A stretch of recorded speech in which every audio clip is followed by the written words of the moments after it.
हम preparation of alkanes पढ़ रहे हैं। देखो उसमें हम नेक्स्ट प्रिपरेशन पढ़ते हैं by sodium salt of carboxylic acid.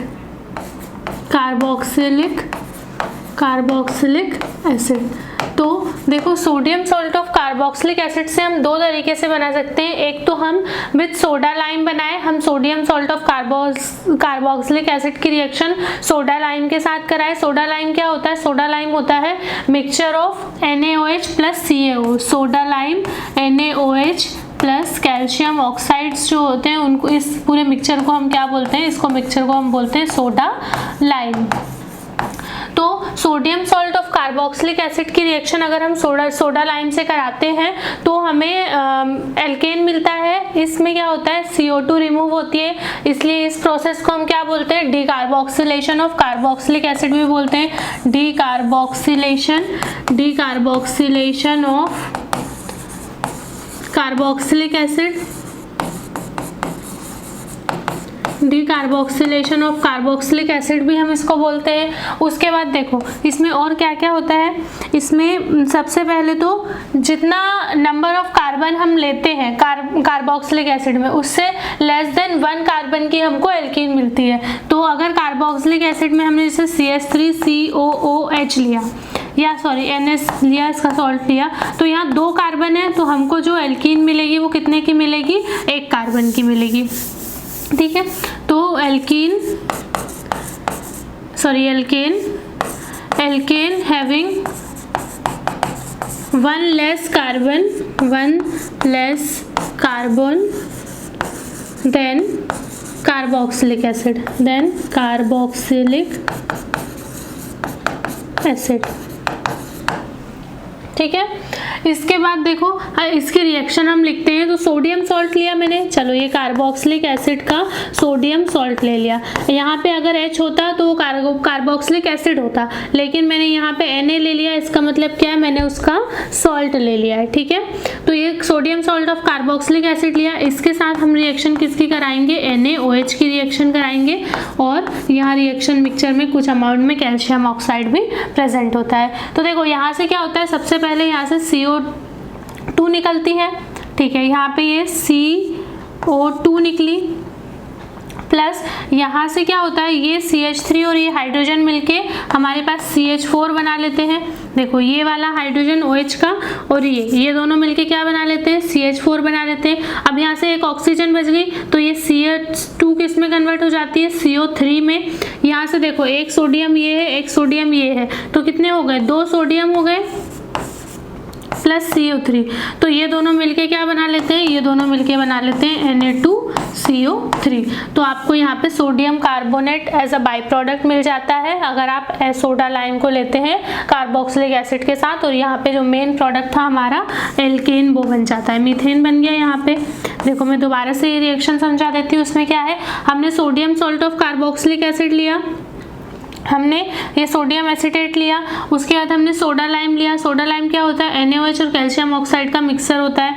इसके बाद यहाँ से देखो ये CH3, यहाँ से एक हाइड्रोजन लेके CH4 बना के अल्केन बना लेगी, ये हमारा मेन प्रोडक्ट है। अब उसके बाद जो जो बच रहा है उन सबको जोड़ के लिख दो। तो देखो यहाँ से CO2 बच रही है, CO2 हो गया, यहाँ से एक ऑक्सीजन बच रही है, CO3 हो गया, यहाँ से एक सोडियम बच रहा है, तो 2 Na हो गए। तो हमने इसको क्या लिख दिया? Na2CO3। ठीक है, तो इस तरीके से हम एल्केन बना सकते हैं। दूसरी प्रोसेस है इससे sodium salt of carboxylic acid से हम इसमें कर सकते हैं कोलवे इलेक्ट्रोलिसिस।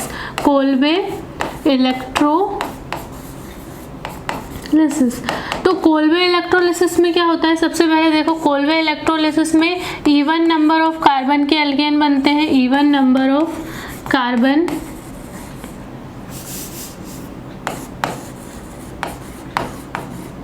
एल्केन्स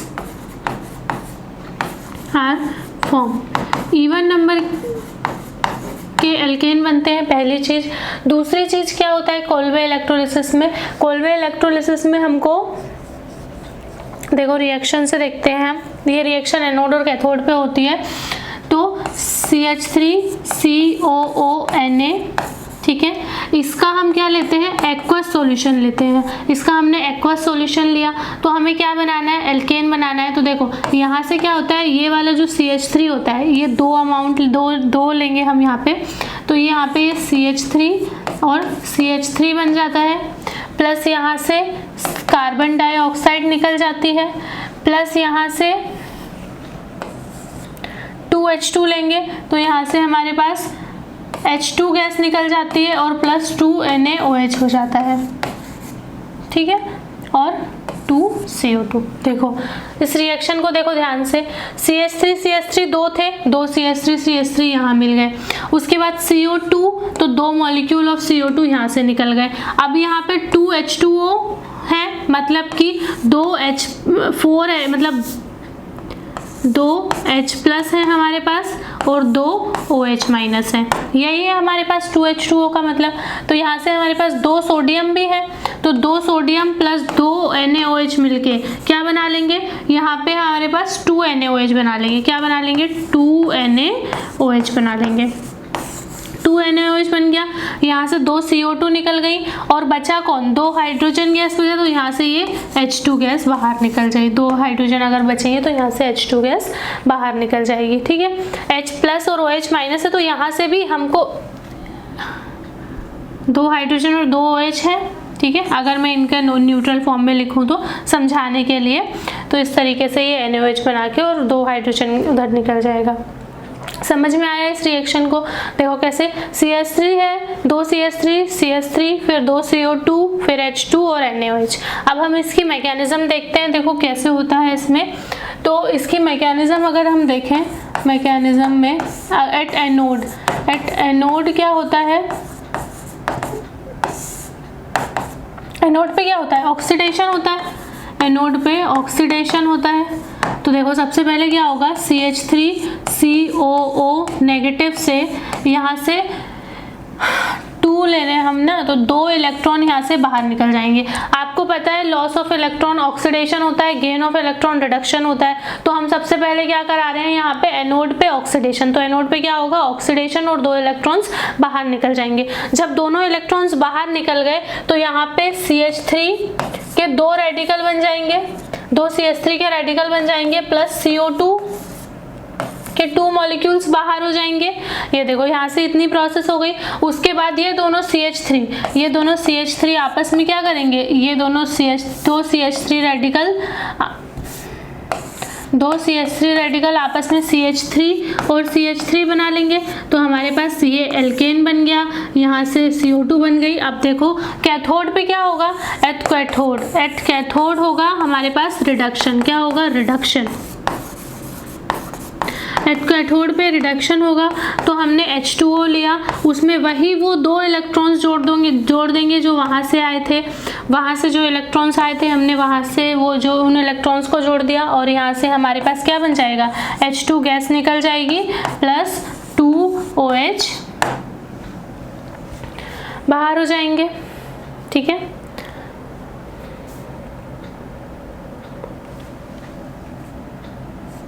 दो इलेक्ट्रॉन्स जोड़ेंगे इसमें। तो सबसे पहले क्या होगा, यहाँ पे 2H रेडिकल बनेंगे। 2H रेडिकल बनने के बाद वो दोनों H रेडिकल आपस में कपल करके क्या बना लेंगे, H2 गैस बना लेंगे, या डायरेक्ट यहाँ पे H2 भी लिख सकते थे, ठीक है। इस तरीके से इस रिएक्शन की पूरी मैकेनिज्म होती है। सबसे पहले 2 इलेक्ट्रॉन्स का यहाँ से लॉस होता है, एक ये एक्स्ट्रा इलेक्ट्रॉन, एक मॉलिक्यूल का 2 मॉलिक्यूल हमने लिए हैं तो 2 इलेक्ट्रॉन, दोनों इलेक्ट्रॉन बाहर निकल गए। यहाँ से ये CH3 रेडिकल बना और CO2 बना। फिर CH3 रेडिकल ने आपस में कपलिंग करके एल्केन बना लिया। कैथोड पे रिडक्शन हुआ, वो जो इलेक्ट्रॉन उसने छोड़े थे वो यहाँ आए वाटर के पास और यहाँ OH माइनस दे के चले गए, यहाँ रेडिकल दे के चले गए और इन रेडिकल से ये हाइड्रोजन गैस बन गई। तो ये थी सारी प्रिपरेशन ऑफ एल्केन्स। इसमें हमने 3-4 टाइप से प्रिपरेशन किया। एक तो नेचुरली हमको मिलती है तो उसमें हमको प्रिपेयर करने की जरूरत नहीं होती। दूसरी हमको मिलती है अगर हम एल्कीन या एल्काइन डबल बॉन्डेड स्पीसीज का रिडक्शन कर दें तो हमें एल्केन मिल जाता है। थर्ड हमको मिलता है कि अगर हम एल्काइल हैलाइड का रिडक्शन कर दें, जैसे उसको क्लेमेंशन रिडक्शन, ये सारी रिडक्शन कर दें तो वहाँ से हमको एल्केन मिल जाता है। फिर हमने देखा कि अगर हम बुट्स रिएक्शन करें जिसमें हम हायर एल्कीन्स बना सकते हैं लोअर एल्कीन से, तो बुट्स रिएक्शन से हमको एल्केन मिल सकता है। उसके बाद हमने देखा sodium salt of carboxylic acid से दो मेथड से हम एल्केन बना सकते हैं। एक तो या तो हम सोडा लाइम के साथ उसको रिएक्ट करा दें, और दूसरा उसका कोल पे इलेक्ट्रोलिसिस करा दें। तो ये सारी प्रिपरेशन थी, आपको थोड़ी सी ध्यान रखनी है। कहीं कहीं रिएक्शन लिख के दे देंगे और आपसे पूछ लेंगे बताओ क्या बन रहा है, या फिर स्टार्टिंग मटेरियल मतलब पूछ लेंगे क्या है, रिएजेंट पूछ लेंगे क्या है। तो रिएक्शंस आपको थोड़ी सी ध्यान रखनी है। अब हम पढ़ेंगे केमिकल प्रॉपर्टीज ऑफ एल्केन, ठीक है।